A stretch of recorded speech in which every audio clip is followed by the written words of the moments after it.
ছেলেটি আমাদের দলের সাথেই সম্পৃক্ত। তো ওর কথা থেকে শুনেছি, ওর ছেলেটির বয়স এখন 12 বছর, ছাত্রদল করতে এক সময়, এই দেশে বেশ কয়েক বছর ধরে আছে। তো ওর কাছ থেকে ঘটনাটি শোনা আমার। ওর ছেলের বয়স যখন 5-7 বছর হবে, তো একদিন ও ছেলেকে নিয়ে গাড়িতে উঠেছে, তো সিট বেল্ট লাগায়নি। তো ছেলেটি তখন ওকে বললো, বাবা তুমি সিট বেল্ট লাগাও। বলে না, এখান থেকে এখানে অল্প একটু যাবো, তো লাগবে না। বলে না, তুমি সিট বেল্ট লাগাও, টিচার বলেছে স্কুলে সিট বেল্ট লাগাতে হবে গাড়িতে উঠলে, তা না হলে আমি তোমার গাড়ি থেকে নেমে যাব। 7 বছরের বাচ্চা তাকে বলছে, বাবাকে বলছে। অর্থাৎ এই কথাটি আমি এই জন্য, তখন বাপ বাধ্য হলো সিট বেল্টটা লাগাতে। এই কথাটি আমি আপনাদের সামনে এই জন্য বললাম, দেখুন আজকে আমাদেরকে যদি দুর্নীতির বিরুদ্ধে জিহাদ করতে হয়, যুদ্ধ করতে হয়, দুর্নীতির লাগাম টেনে ধরতে হয়, অবশ্যই আমাদেরকে কাজটি শুরু করতে হবে। হ্যাঁ, দুর্নীতি দমন কমিশন, সরকার তার অবস্থান থেকে সর্বোচ্চ চেষ্টা দিয়ে করবে, কিন্তু মানসিকতার পরিবর্তন করতে হবে। তো মানুষের সাহায্যে যদি মানুষের সাহায্যে যদি এগিয়ে আসতে হয়, আল্লাহ মানুষকে সৃষ্টি করেছেন সৃষ্টির সেরা জীব হিসাবে, এই হিসাবে আমাদের দায়িত্ব হচ্ছে আমাদের শুধু একজন মানুষকেই শুধু দেখবে না, পাশাপাশি আল্লাহর সৃষ্টি অন্য যা কিছু আছে, যা আমাদের পক্ষে যতটুকু লিমিটের মধ্যে পসিবল, আল্লাহর সব সৃষ্টির প্রতি আমরা যত্নশীল হব। কাজী এক বাক্যে যদি এটিকেও বাস্তবে ধীরে ধীরে রূপ দিতে হয়, তাহলেও আজকের যে শিশু, তাকে আমাদের সেভাবেই গড়ে তুলতে হবে। তার মধ্যে সেই মূল্যবোধ আমাদেরকে তার ভিতরে তৈরি করতে হবে। দুর্নীতি খারাপ, ব্ল্যাক ব্ল্যাক, হোয়াইট হোয়াইট, এই বিষয়টি আমাদের শিশু অবস্থা থেকে তৈরি করতে হবে। এবং তাকে যদি সেভাবে আমাদের গড়ে তুলতে হয়, আমাদের অবশ্যই শিক্ষককেও সেইভাবে গড়ে তুলতে হবে। প্রাইমারি স্কুলের শিক্ষককে আমাদের সেভাবে গড়ে তুলতে হবে। এবং প্রাইমারি স্কুলের শিক্ষককে যদি গড়ে তুলতে হয়, তাদেরকে ট্রেনিংয়ের ব্যবস্থা দিতে হবে। ডিজিটাল ব্যবস্থায় আমরা তাদেরকে সেই ট্রেনিংয়ের আওতায় নিয়ে আসতে চাইছি। এর ডিটেলটা এর মধ্যেই আপনাদেরকে নিশ্চয়ই আলোচকবৃন্দ যারা বলেছেন তারা এক্সপ্লেন করেছেন, ডিটেল জিনিসটা আপনাদের সামনে উপস্থাপন করেছেন। কিন্তু লক্ষ্য এবং উদ্দেশ্য, সামাজিক লক্ষ্য, পারিবারিক লক্ষ্য, রাজনৈতিক লক্ষ্য, দেশপ্রেমের লক্ষ্য কি, সেটি এক বাক্যে আপনাদের সামনে আমি তুলে ধরলাম। অর্থাৎ আজকের যে শিশু, আগামী দিনের যে ভবিষ্যৎ, তাকে যদি আমরা মূল্যবোধ দিয়ে গড়ে তুলতে না পারি, দেশকে আমরা প্রত্যাশিত দেশ হিসাবে গড়ে তুলতে পারবো না। আজকের শিশু, আগামী দিনের যে ভবিষ্যৎ, তাকে যদি মূল্যবোধ দিয়ে আমরা গড়ে তুলতে পারি, আমরা আমাদের প্রত্যাশিত বাংলাদেশকে গড়ে তুলতে সক্ষম হব, প্রিয় সহকর্মীবৃন্দ। এবং সেই জন্য আমাদের শিক্ষকদেরকেও গড়ে তুলতে হবে। কাজে আসুন সেটিই আমাদেরকে করব, এটি হচ্ছে আমাদের পরিকল্পনা। আমরা শিক্ষা গেলাম, আমরা ফ্যামিলি কার্ড, কৃষক কার্ড, আমরা কর্মসংস্থানের ব্যাপারে খুব সংক্ষিপ্তভাবে আলোচনা করলাম। আরেকটি বিষয়, পরিবেশ। যদি চারিদিকে খাখা মরুভূমি হয়ে যায়, এর মধ্যে থাকবো কি করে আমরা? এর মধ্যে তো থাকতে পারবো না। কাজেই আমাদেরকে পরিবেশ করতে হবে। এবং পরিবেশের জন্য আমরা কি উদ্যোগ নিয়েছি? আমরা আমাদের শহীদ জিয়ার সেই জনপ্রিয়, সবচেয়ে জনপ্রিয়, অন্যতম জনপ্রিয় একটি প্রকল্প ছিল খাল খনন। যে কোনো মূল্যে আমাদেরকে খাল খনন শুরু করতে হবে। দেশে নদী খনন, খাল খনন আমাদেরকে করতে হবে। এটি আমাদের অন্যতম প্রায়োরিটি। কেন করতে হবে কম বেশি সেটি এক্সপ্লেন করাচ্ছে। এবং আমাদের আরেকটি লক্ষ্য হচ্ছে, আমরা আগামী 5 বছর ইনশাল্লাহ এই নির্বাচনে জনগণের সমর্থন পেলে আগামী 5 বছরে আমরা চেষ্টা করব 25 কোটি গাছ লাগাতে। প্রিয় সহকর্মীবৃন্দ, অনেকেই হয়তো মনে মনে হাসছেন, এতই সোজা 25 কোটি গাছ লাগানো? আপনার গাছ লাগানোর সময় তো মোটামুটিভাবে 3 মাস, মনসুন বা বর্ষাকাল। বাকি 9 মাস আপনি কি করবেন সহকর্মী? 9 মাস আপনি গাছের চারা তৈরি করবেন। কিভাবে গাছের চারাটি একটু বড় হলে বর্ষার সময় কিভাবে কোথায় কোথায় লাগাবেন, কোন কোন জায়গায় রোপণ করবেন, কাদেরকে দিয়ে আপনি সেই গাছের চারাটি রোপণ করবেন, এই পুরো প্ল্যানিংটা আপনি বাকি 9 মাস করবেন। বাংলাদেশে কম বেশি প্রায় 1 লক্ষ নার্সারি আছে। এবারে যে প্রত্যেকটি নার্সারির উৎপাদন ক্ষমতা, অর্থাৎ চারা তৈরির ক্ষমতা কম বেশি 25,000 প্লাস।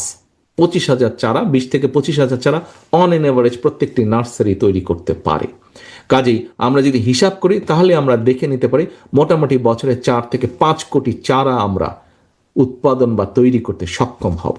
এবং সেটা আমরা যদি পরিকল্পনা মাফিক আমরা বনায়ন তৈরি করতে পারি, বন তৈরি করতে পারি, আমরা আমাদের আবহাওয়া আমাদের ক্লাইমেট, আমরা আবহাওয়া আমরা কিছুটা হলেও পরিবর্তন করতে পারবো। গরমের সময় খুব গরম পড়ে, আমরা চেষ্টা করতে পারি এবং আমাদের এই চেষ্টা মোটামুটিভাবে আল্লাহর মতে সফল হলে 5 বছরের মধ্যে অ্যাটলিস্ট 3 ডিগ্রি টেম্পারেচার আমরা কমিয়ে আনতে সক্ষম হব। প্রিয় সহকর্মীবৃন্দ, আসুন এরপরে আরেকটি পরিকল্পনার কথা বলি। ইউকে পৃথিবীর অন্যতম একটি ধনী দেশ। এই দেশে মানুষের স্বাস্থ্য সুবিধা, স্বাস্থ্য সাপোর্ট দেওয়ার জন্য এনএইচএস আছে। এই এনএইচএস কিন্তু খুব হাবুডুবু খাচ্ছে বাজেটের ভারে। এই দেশের মানুষের সংখ্যা হচ্ছে আমাদের 1/3, 7 কোটির মতন। 6 কোটি তারা নিজেরা, 1 কোটি বিদেশি, 7 কোটির মতন। এই 7 কোটিকে এখানে একটা মানুষের হার্ট অ্যাটাক হলে বাইপাস করতে হলে সম্পূর্ণ, মানে যার বৈধ অধিকার আছে এই দেশে থাকার, এরকম মানুষের যদি বাইপাস লাগে, হার্ট অ্যাটাক হয়, স্টেন্টিং করতে হয়, যেটিই হোক না কেন, কারো যদি ক্যান্সারের চিকিৎসা করতে হয়, ডায়ালিসিস করতে হয়, কিডনি চেঞ্জ করতে হয়, পুরো সরকার সেই খরচ বহন করে, বের করে সরকার। কিন্তু তারপরে এরকম দেশ হাবুডুবু খাচ্ছে। প্রিয় সহকর্মীবৃন্দ, বাংলাদেশের জনসংখ্যা 20 কোটি, মিনিমাম 20 কোটি। এত বিপুল জনসংখ্যাকে আমি খুব সস্তা স্লোগান দিতে পারি, সবার জন্য স্বাস্থ্য সুবিধা দিব, আমরা সবাইকে আমরা ফ্রি দিব। বলাটা খুব ইজি, করাটা অত্যন্ত কঠিন। তাহলে আমাদেরকে কি করতে হবে? আমরা দেখুন, বাস্তবতা যেটা শেষ করতে হবে, মাগরিবের আগে আমি শেষ করে আনি। বাস্তবতা যেটা হচ্ছে, আজকে হ্যাঁ আমাদের হাসপাতাল তৈরি করতে হবে, কিন্তু আজকে আপনি যতই সরকারি হাসপাতাল তৈরি করুন না কেন, আমাদের বিগত সরকারের আমলে যেভাবে দুর্নীতি সমাজের বিভিন্ন রন্ধে রন্ধে প্রবেশ করেছে, আপনি হাসপাতাল তৈরি করতে গেলে হাসপাতালে বিভিন্ন রকম সমস্যায়, দুর্নীতিকে ঘিরে বিভিন্ন রকম দুর্নীতি, কাজেই আপনি মানুষের দোরগোড়ায় বা মানুষকে প্রত্যাশিত স্বাস্থ্য সেবা আমরা দিতে পারছি না। ফ্যাক্ট, বাস্তবতা। কিন্তু বাস্তবতা মেনে নিয়ে এটাকে তো ঠিক করতে হবে। কি করতে হবে? এখন একটি আবার অন্য বাস্তবতা যদি দেখি, সরকারের যে রিসোর্স আছে, আমি একটি উদাহরণ দিয়ে বোঝানোর চেষ্টা করি। সরকারের যে রিসোর্স আছে, এই রিসোর্সে বাংলাদেশের সব জেলায় যে হাসপাতাল আছে, ধরেন সেখানে প্রতিদিন একটি হসপিটাল 1000 রুগীকে সব রকম কম বেশি সাপোর্ট দিতে পারে। সরকার থেকে যেই সাপ্লাই দেওয়া হয়, 1000 রুগী আসলে তাকে ওষুধ, ব্যান্ডেজ, পট্টি, যাই বলেন না কেন, নার্স, বিছানা, সব কিছু 1000 দিতে পারে সে। কিন্তু আপনার রুগী আসছে প্রতিদিন 2500, অর্থাৎ প্রতিদিন 1500 করে রুগী আসছে। আপনার আজকে যেই 2500 আসলে আপনি 1000কে ডিল করলেন, 1500 তো রয়ে গেল। আগামীকাল এই 1500-এর 1000কে করতে করতে আপনার আরো 2500 অ্যাড হয়ে গেল ওটার সাথে, অর্থাৎ এটা তো বাড়ছে। এটা যে তো আপনার দ্বিগুণ তিনগুণ হয়ে যাচ্ছে প্রতিদিন। এখন কি করতে হবে? ইউরোপ বা এখানে যেটা এখন তারা সবচেয়ে বেশি জোর দিচ্ছে, সেটা হচ্ছে প্রিভেনশনে তারা জোর দিচ্ছে। মানুষকে তারা ঘরে ঘরে যাচ্ছে, মানুষকে তারা বোঝাচ্ছে, ভাই তুমি চিনি কম খাও, মিষ্টি কম খাও, চকলেট কম খাও, তাহলে ডায়াবেটিক হবে না। তুমি লবণ কম খাও, তেল কম খাও, ভাজা পোড়া কম খাও, ভাই তাহলে হার্টের সমস্যা কম হবে। অন্য আরও যেগুলো আছে, এই কম করো, এইভাবে পানি খাও, তাহলে ডায়ালিসিসের সমস্যা হবে না, কিডনি তাহলে ভালো থাকবে, এই খেও না। প্রিয় সহকর্মীবৃন্দ, আমাদেরকে সেই কাজটি করতে হবে। এই মুহূর্তে আমরা যদি মানুষকে সচেতন করতে পারি, আমাদের দেশ, শহর, জেলা, শহর, গ্রাম গঞ্জের মানুষকে সচেতন করতে পারি যে এই কাজগুলো করা থেকে বিরত থাকতে হবে, তাহলে আমাদের হার্টের অসুখ কম হবে, তাহলে আমাদের কিডনির অসুখ কম হবে, তাহলে আমাদের ডায়াবেটিক কম হবে। আমরা যদি এইখানে মানুষকে সচেতন করার মাধ্যমে আমরা যদি তাদেরকে সুস্থ রাখতে পারি, তাহলে ওই যে প্রতিদিন 2500 করে মানুষ আসে, সেখানে তাহলে চাপ কমে আসবে। সেখানে যদি চাপ কমে আসে, যত কমাতে পারবো এইদিকে, তত ওইদিকে বেটার সার্ভিস দেওয়া সক্ষম হবে সরকার। সেখানে বেটার সার্ভিস দিতে পারবে, ডাক্তার, নার্স সেখানে বেটার সার্ভিস দিতে পারবে। আমরা এই জন্য দেশে কম বেশি এই মুহূর্তে যে পরিকল্পনা করছি, 1 লক্ষ স্বাস্থ্য কর্মী আমরা নিয়োগ দিব। পল্লী চিকিৎসকদেরকে যারা আছে তাদেরকে 1 লক্ষ স্বাস্থ্য কর্মী আমরা নিয়োগ দিব। প্রিয় সহকর্মী, এই স্বাস্থ্যকর্মীর 1 লক্ষের মধ্যে যদি 1 লক্ষ আমরা নিয়োগ দিয়ে থাকি, আমি উদাহরণ দিয়ে বোঝাচ্ছি, তার মধ্যে 80 থেকে 85,000, 80 to 85,000 আমরা অ্যাপয়েন্ট করব মহিলা স্বাস্থ্যকর্মী। কারণ মহিলাদের ক্ষেত্রে একটি অ্যাডভান্টেজ আছে, আপনার ঘর লুক আফটার করে কে? আপনাকে এবং আপনার সন্তানদেরকে লুক আফটার করে কে? অবশ্যই আপনার স্ত্রী লুক আফটার করেন। আচ্ছা, এখন তাকে গিয়ে যদি মহিলা স্বাস্থ্যকর্মী বোঝাতে সক্ষম হয় যে এই কাজ করবে, আপনার পরিবারকে এই খাবার কম দিবেন স্বাস্থ্যের ভালোর জন্য, এই খাবার বেশি দিবেন স্বাস্থ্য ভালো রাখার জন্য। আজকে যদি আমরা পরিবারের স্বাস্থ্য ভালো রাখতে পারি, তাহলে আমাদের অন্য পরিকল্পনাগুলো কাজ করবে। মানুষই যদি অসুস্থ হয়ে যায়, আপনি বাকি কাজ করবেন কেমন করে? আর আরেকটি আমাদের লক্ষ্য হচ্ছে, এটি বলবো কিনা বুঝতে পারছি না এভাবে, আরেকটি আমাদের লক্ষ্য হচ্ছে, দেখুন আমাদের পপুলেশন বেড়েই যাচ্ছে, বেড়েই যাচ্ছে, বেড়েই যাচ্ছে। আপনার যতই রিসোর্স থাকুক না কেন, সৌদি আরব, কুয়েত, সব জায়গার তেলের খনিও যদি আমরা নিয়ে আসি বাংলাদেশে, তারপরেও এইভাবে যদি জনসংখ্যা বৃদ্ধি হতে থাকে, কোনো রিসোর্স দিয়ে আমরা কোনো কিছু ম্যানেজ করতে পারবো না। আমরা যদি জনসংখ্যা নিয়ন্ত্রণের কাজটি করতে শুরু করতে পারি আজকে থেকে, এটার পজিটিভ ফলাফল আমরা পাবো 10 বছর পরে। আজ আগামী 2-4 বছরে পাবো না, 10 বছর পরে গিয়ে আমরা ফলাফল পাবো। কাজে প্রিয় সহকর্মী বৃন্দ, এই দেশকে, জাতিকে যদি বাঁচাতে হয়, এই পরিকল্পনাগুলো আমাদেরকে নিতে হবে। আসুন এরপরে একটি ইন্টারেস্টিং সাবজেক্ট হচ্ছে, আমরা বিভিন্ন ক্ষেত্রে ভোকেশনাল ইনস্টিটিউশন বলেন, টেকনোলজিক্যাল ইনস্টিটিউশন বলেন, বিভিন্নভাবে ভাষা শিক্ষা বলেন, বিভিন্নভাবে আমরা বিভিন্ন কর্মসংস্থানের ব্যবস্থা করছি। কিন্তু আমাদের ছেলে মেয়েদেরকে শুধু তো ট্রেনিং দিলে হবে না, শুধু গান শেখালে হবে না, বাজনা শেখালে হবে না, শুধুমাত্র তাদেরকে পড়ালেখা শেখালে হবে না, তাদেরকে খেলাধুলাও করতে হবে, তাদেরকে মাঠে দৌড়াদৌড়ি করতে হবে। কারণ মাঠে যদি আপনি দৌড়াদৌড়ি না করেন, চকলেট খাবে, মিষ্টি খাবে, ডায়াবেটিক হবে, ওগুলো ফ্যাট জমবে, হার্টের প্রবলেম হবে। কাজে দৌড়াদৌড়ি করতে হবে। একটি আমাদের পরিকল্পনা হচ্ছে যে education ministry, sports ministry, cultural ministry, এই তিনটা মিনিস্ট্রি একসাথে কাজ করবে সারা বছর। এই তিনটা মিনিস্ট্রি একসাথে কাজ করবে, যাতে করে একটি বাচ্চা, স্কুলের ছেলে হোক মেয়ে হোক, আজকে তার কোনো না কোনো, এই স্কুলের সাথে এই স্কুলের আর্ট কম্পিটিশন থাকবে, ওই স্কুলের সাথে ওই স্কুলের স্পোর্টস কম্পিটিশন থাকবে, ওই স্কুলের সাথে ওই স্কুলের ডিবেট কম্পিটিশন থাকবে। এভাবে এক উপজেলার সাথে আরেক উপজেলা, এক জেলার সাথে এক জেলা, এক বিভাগের সাথে এক বিভাগ, সামগ্রিকভাবে এসে তারপর ওটা ন্যাশনাল পর্যায়ে আসবে। অর্থাৎ প্রত্যেকটি বাচ্চা ব্যস্ত থাকবে। এই তিনটা মিনিস্ট্রিকে কন্টিনিউয়াস কাজ করতে হবে। আমরা খেলার মাঠ ইনশাল্লাহ তৈরি করব। একটি পরিকল্পনা আছে ঢাকা শহর একটা দম বন্ধ করা জায়গা হয়ে দাঁড়িয়েছে। বাচ্চাদের খেলার মাঠ নেই, তাতে বাচ্চারা সারাদিন মোবাইলে বসবে আর মোবাইলেই থাকবে। আপনাকে তাকে খেলার জায়গা দিতে হবে। তো আমরা দোষ দিচ্ছি, মাদকের দোষ দিচ্ছি। আরে ভাই, আপনি তাকে খেলার মাঠ দেন, খেলার পরিস্থিতিতে, তাহলে কেন সে ওইদিকে যাবে? তার তো এনার্জিটা, ইয়াং বসে যে এনার্জিটা, সেটা তো কোথাও না কোথাও সে ব্যয় করবে। তাকে যদি আপনি ভালো পথ, ভালো ব্যবস্থা দিতে পারেন, তাহলে অবশ্যই সেই খারাপ পথ পরিহার করে আসবে। আমরা তো ভালো পথের ব্যবস্থাই করছি না। আমরা মাঠ ইনশাল্লাহ ক্রিয়েট করব। কম বেশি আমরা একটি পরিকল্পনা করেছি, আমরা চেষ্টা করবো ইনশাল্লাহ এটিকে বাস্তবায়ন করতে যতটুকু, অ্যাজ মাচ পসিবল। উদাহরণ হিসাবে বোঝানোর জন্য বলি, ঢাকা শহরে 100টি ওয়ার্ড আছে। এই 100টি ওয়ার্ডের প্রত্যেকটি 2 থেকে 3টি ওয়ার্ড নিয়ে আমরা একটি জায়গা তৈরি করব। প্রায় একটি ফুটবল মাঠের সমান, মিনিমাম একটি ফুটবল মাঠের সমান, 4 বিঘার সমান জায়গা আমরা তৈরি করব। এই জায়গায় আমরা যেই তখনকার ভ্যালু থাকবে, মার্কেট প্রাইস থাকবে, সেই দিয়ে ওখানে যে প্রপার্টি, বিল্ডিং টিল্ডিং, বাড়িঘর থাকবে, সেটিকে সরকার কিনে নিয়ে সেইখানের বাসিন্দারা অন্য জায়গায় চলে যাবেন, কারণ তাদেরকে আমরা ওই কম্পেনসেশনটা দিব। এবং সেখানে তখন আমরা মাঠ তৈরি করব। সেই মাঠে যারা বয়স্ক ব্যক্তি আছেন তারা সেখানে হাঁটবেন, বাচ্চারা সেখানে খেলবে। অর্থাৎ সেখানে চারিদিকে আমরা নিম গাছ লাগাবো, মাঠের চারিদিকে বড় বড় নিম গাছ লাগাবো। মাঠের চারিদিকে মানুষ হাঁটবে, বুক ভরে শ্বাস নিবে, বাচ্চারা খেলবে, যারা সিনিয়ররা হাঁটবেন, বাচ্চারা খেলবে, মানুষ বুক ভরে শ্বাস নিবে। এরকম একটি পরিবেশ বা পরিস্থিতি আমরা ঢাকা শহরগুলোতে ইনশাল্লাহ তৈরি করব। এর বাইরে সারা দেশে বিভিন্নভাবে আপনাদের সামনে আমিনুল বলেছে কিভাবে আমরা স্পোর্টস ভিলেজগুলোকে তৈরি করতে চাচ্ছি। প্রিয় সহকর্মীবৃন্দ, আমি যেই কথাগুলো আপনাদের সামনে বললাম, এই কথাগুলোকে অলরেডি আপনারা সারাদিনে শুনেছেন। আমি আমার মতন করে আমার চিন্তাগুলো আপনাদের সামনে সংক্ষেপে সবগুলো মিলে আপনাদের সামনে শেয়ার করলাম।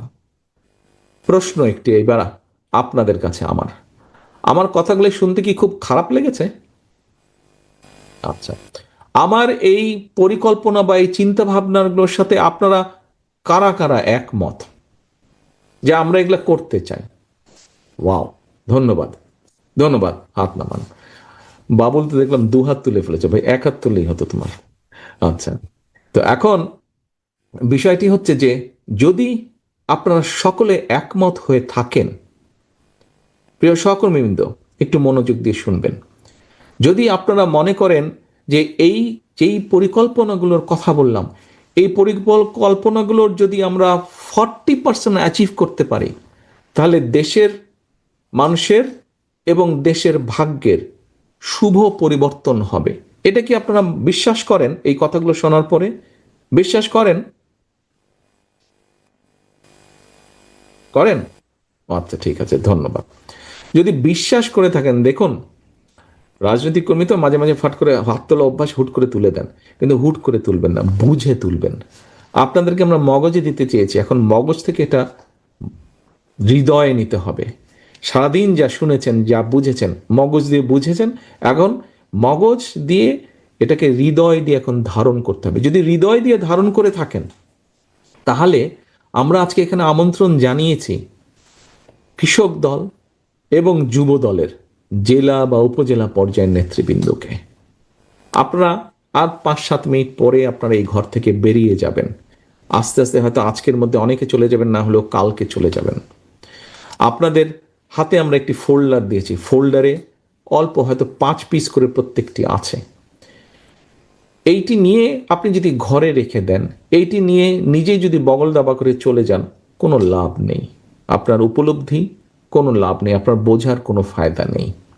এটিকে আপনি তখনই ফায়দায় রূপান্তরিত করতে পারবেন যখন আপনি গিয়ে আপনার পৌরসভার, আপনার জেলার, আপনার উপজেলার, আপনার ইউনিয়নের, আপনার গ্রামের, আপনার সংগঠন সহ আপনার সাথে অন্য যারা আছে, অন্য না, বিএনপির অন্য যারা আছে, সকলকে নিয়ে বসে যদি আপনি বলেন যে ইয়েস, এই 10 তারিখের এই সম্মেলন থেকে বা এই সেমিনার থেকে আমি এই জিনিসগুলো শিখে এসেছি এবং আগামী দিনে বিএনপির এই পরিকল্পনা, এবং তারপরে ভাগ ভাগ করে সকলকে নিয়ে আপনি আপনার এলাকার, আপনার নির্বাচনী এলাকা বলেন, আপনার উপজেলা বলেন, পৌরসভা বলেন, গ্রাম বলেন, প্রত্যেকটি ঘরে ঘরে যদি আপনি গিয়ে এই জিনিসগুলো মানুষের সামনে উপস্থাপন করেন, তাহলেই একমাত্র আজকে আপনার এখানে আশাটা সফল হবে সহকর্মীবৃন্দ।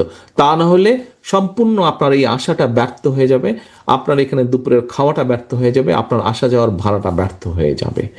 এখন সহকর্মীবৃন্দ, আমাদের আজকে সামনে যে নির্বাচন, এই নির্বাচনে আমরা জনগণের রায় চাই, জনগণের সমর্থন চাই।